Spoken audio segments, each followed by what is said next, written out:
Салам достор, биздин каналга жазылыңыздар. Башкалар көрсөтпөгөндү биз көрсөтөбүз. Саламатсыздарбы? Мен аты жөнүм Ыдырыс Исаков. Мен 4 кыздын агасы боломун. 4 карындашым бар, 3 кызым бар. Ошондуктан мен дайыма кыздар тараптанмын. Ушу аялдар маселеси боюнча мен кыздарга болушам, кыздар тарапта боломун. Анан бүгүнкү аялдардын 8 мартка карата уюштурган маршын бузган бийликке мен абдан капа болдум. Жүзүн жашырып алган, алас кегенсип дагы калпактан айланып кете турган эмелер ошо калпакты кийип алышып, калпактын баркын түшүрүп, ошол жерде жанагы кыздардын колундагы баракчаларын жулуп, тартып, сөгүнүп, ошентип көчөгө чыккан эркектерди мен эркек деп деле эсептебейм мен. Аларды сыйлабайм. Аларга бир тыйынчалык сыйым жок мен. И аларды колдогон бийликке дагы сыйым жок. Ошолорду кармабаган, ошолорду тартипке чакырбаган милиция кызматкерлерин мен тааныбаймын. Жумшак сөз менен айтканда. Бул бир.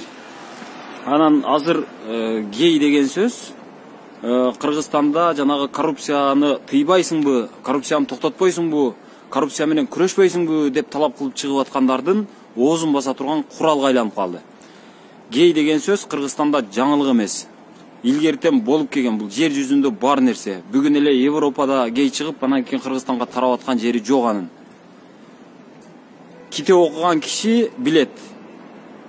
Чубак ажын көп китеп окуйт дейсиңер. Ошол мен чубак ажычалык китеп окудумбу, окубадымбы билбейм, бирок мен дагы анча-мынча китеп окуган баламын. Мен окуган китептерде ошол эле өзүбүздүн Союз малында чыккан Бабурнаме деген китепти окуп көрсөңөр болот. Бабур гей болгон. Мен ачык эле айтайын. Бабур ошол жерде бир тар көчөдө бир жигитти жолуктуруп алып, ошонун жанында апкарып, тизем калтырап, айтар сөзүмдү жоготуп койдум деп өзү эскерип жазып отурган жерлери бар. Ошол анын гейлигин далилдейт. Гей бизде илгертен болгон. Бул бир. Андан кийин азыр мына Сирия, Ливияны биз мусулманчылыктын бир ордосу катары тааныйбыз. Бирок ошол мамлекеттерден илгери Римге 12-13 жашар балдар барып, ошо Римдеги байларга кызмат кылып, ошолордун койнунда жатып, ошолорго эрге тийип, экиден биринен чыгып бирине жүргөн фактыларды кадимкидей тарыхта жазылган. Биз Баатыр деп аткан Александр Македонскийдин дагы ошондой подружкасы болгон, мындай алганда. Андан кийин мына биз азыр Баатыр деп аткан, суктанып аткан, кинолорун көрүп аткан самурайларда дагы гей болгон. 5 жылдап, 6 жылдап чек арада тоодо эки-экиден болуп бейин жүргөн эмелер, ошол самурай жоокерлер. Алар дагы ошол гей болгон. Аял жок. Азыр Афганистан диний мамлекет болобуз деп бир тобу бир жагына чойсо, жок светтик мамлекет болобуз деп бир тобу бир жагына чоюп жүрөт. Ошол жакта дин менен светтик түшүнүктүн согушу болуп атат десек болот. Мына ошол жерде дагы гейлер бар азыр. Мына ошол жерде азырга чейин педофилдер бар. Сакалы көкүрөгүн жапкан ак сакалдар ошол жерде 12-13 жашар балдарды кадимкидей жалдап алып, аялына кошуп багып, анан кийин ошол менен көңүл ачкан фактылар азыр дагы бар, азыр дагы болуп атат. Анан ошол нерселер бизге азыр келип калгандай түшүнүктүү биз карманып атабыз да. Гейлер адамга канчалык зыян тийгизет билбейм, бирок гейлерге караганда коррупционерлер көбүрөөк зыян тийгизет. Бетин жашыргандар көбүрөөк зыян тийгизет, билимсиздик көбүрөөк зыян тийгизет. Эч качан ошол гей болсо ошол эки-экиден болуп өзүнчө жүрө берет. Ал мурдатан ошентип жүрүп келген, азыр дагы жүрөт, и мындан кийин дагы жүрө берет. Ал сойкулук сыяктуу эле. Сойкулар мурда дагы болгон, азыр дагы бар, кийин дагы боло берет. Абсолюттук бийликке ээ болгон Султан Сулайман деген болгон. Сойкуларды ошол дагы жое алган эмес. Ошонун тушунда өзүнүн айланасындагылар ошо сойкулар менен жүрүшкөн, шарап ичип. Тим эле азыр биз жанагы ушу гейлер менен күрөшсөк, Кыргызстан кыйрап жакшына жашап кете тургандай бир түшүнүктү карманып атабыз. Кыргызстанга мындай бир гейлердин бар экендиги же жок экендиги Кыргызстандын экономикалык абалына бир тыйын таасир этпейт.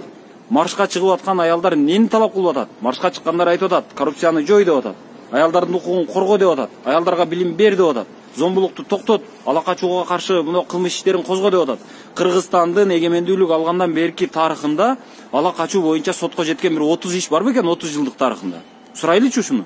Жок да.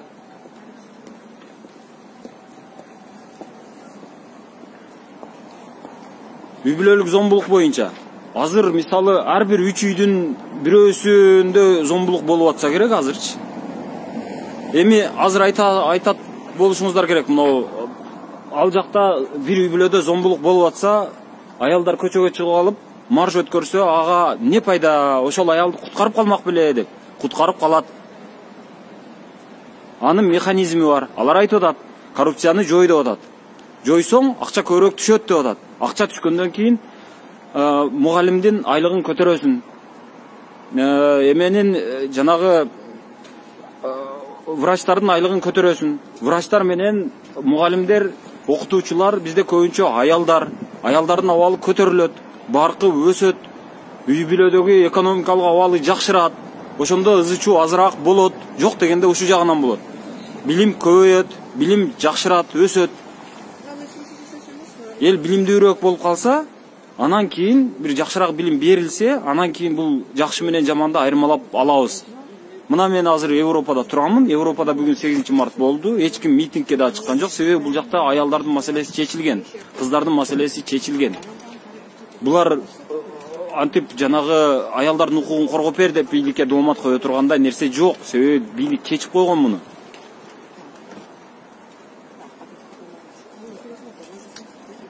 Мына Европаны азыр сиздер жаман эле дейсиздер. Муну Гүлжакшынакай эле муну карысын дагы карап атат. Ошол шим кийген. Эме мисалы мына. Мына апасын карап атат. Машинага салып атат, ухаживать этип атат. Мунун неси жаман? Мына артында тетигинде баласын ээрчитип бир киши кетип атат. Как будто Европада элдин бардыгы гей болуп кеткендей кылып сүйлөп атасыңар. Гей болсо Европада 5-6 гей бар. Бирок алардын да укугу чечилген. Алар анча-мынча жанагы гей парад дейт экенсиңер, ошол бир 5-6 чыгып алып көчөдө көк кийимдерди кийип, беттерин көк менен боёп алышып, көчөдө ү деп кыйкырып жүрүшөт экен. Мен аны көрдүм өзүм. Бирок аларды туура кылып атасың, жакшы кылып атасың деп бир адам ошолорду колдогонун көргөн жокмун. Эми буларда укук деген маселе бар экен. Бирөөнүн төшөгүнө бирөө кийлигишпейт экен. Сен гей болсоң, боло бер өзүңчө, боло бер, ошол жакта жүрө бер. Мага тийбе дейт экен. Мага аралашпа дейт экен.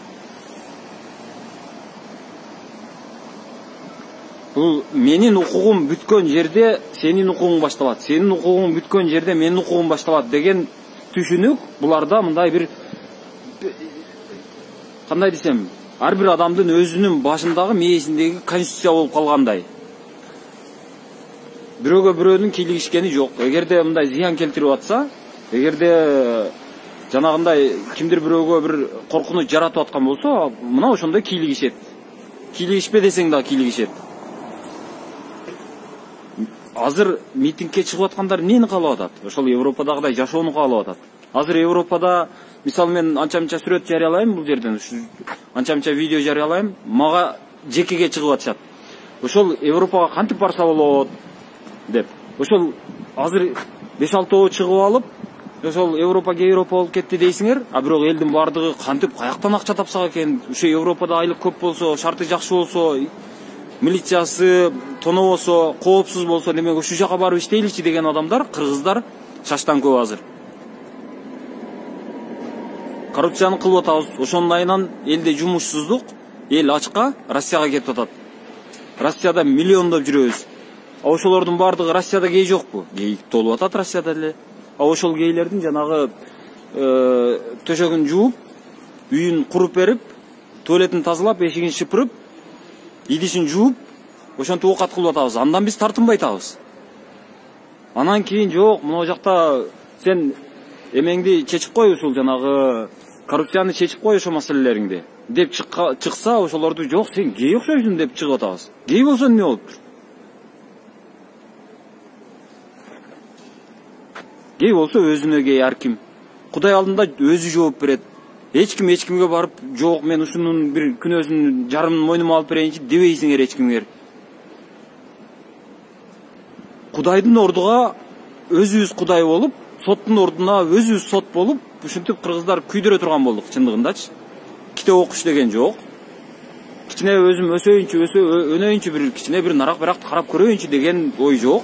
Как будто Кыргызстан бир дүйнө Кыргызстандан гана тургандай, дүйнө Кыргызстандан гана көз каранды болгондой. Кыргызстандан эч ким көз каранды эмес. Кыргызстан жок болуп кетсе, дүйнөнүн кылы кыйшайбайт.